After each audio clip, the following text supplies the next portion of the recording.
മിശിഹായ്ക്ക് സ്തുതിയായിരിക്കട്ടെ. ആഗോള കത്തോലിക്ക സഭയിൽ ജൂൺ 29-ാം തീയതി വിശുദ്ധ പത്രോസിൻ്റെയും വിശുദ്ധ പൗലോസിൻ്റെ തിരുനാൾ ആഘോഷിക്കുകയാണ്. തിരുനാളിൻ്റെ മംഗളാശംസകൾ ഏറെ സ്നേഹത്തോടുകൂടി ഞാൻ എല്ലാവർക്കും നേരുന്നു. നമ്മുടെ സഭയുടെ രണ്ട് നെടുന്തൂണുകളായി നിൽക്കുന്ന രണ്ട് ശിഷ്യന്മാരാണ് വിശുദ്ധ പത്രോസും വിശുദ്ധ പൗലോസും. സഭയുടെ ആദ്യത്തെ മാർപ്പാപ്പ എന്ന വിശുദ്ധ പത്രോസും ക്രിസ്തുനാമത്തെ ഉന്മൂലനം ചെയ്യാൻ ഇറങ്ങി തിരിച്ച് ഒടുവിൽ ക്രിസ്തുവിന് വേണ്ടി ജീവിതം വരെ മാറ്റിവെച്ച വിശുദ്ധ പൗലോസ് ജീവിതയാത്രയിൽ ഒത്തിരി പേരെ ക്രൈസ്തവ വിശ്വാസികളായി മാറ്റിയിട്ടുണ്ട്. ഇവരെ ഓരോ സ്ഥലത്ത് ചെല്ലുമ്പോൾ ഓരോ വിശ്വാസ സമൂഹം രൂപപ്പെടുകയായിരുന്നു. അതുതന്നെയാണ് പുതിയ നിയമത്തിലുള്ള 13 പുസ്തകങ്ങൾ. 13 ലേഖനങ്ങളെന്ന് പറയുകയാണെങ്കിൽ വിശുദ്ധ പൗലോസ് ശ്ലീഹ വിശ്വാസ സമൂഹത്തിന് വേണ്ടി എഴുതിയ 13 എഴുത്തുകളാണ്. ഇന്ന് ഇത് വിശുദ്ധകുമാരൻ 13 ലേഖനങ്ങളായി വായിക്കുന്നുണ്ട്.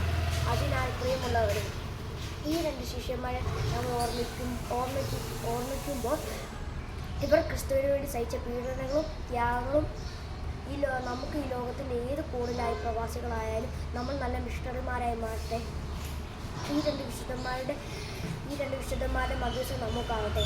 അങ്ങനെ ആഗോള കത്തോലിക്ക സഭ വിശുദ്ധ പത്രോസിൻ്റെ വിശുദ്ധ പൗലോസിൻ്റെ തിരുനാൾ ആഘോഷിക്കുന്ന വേളയിൽ നമുക്ക് നല്ല മിഷണറിമാരാകാം. ദൈവമില്ലാതെ അനുഗ്രഹിക്കട്ടെ. നന്ദി.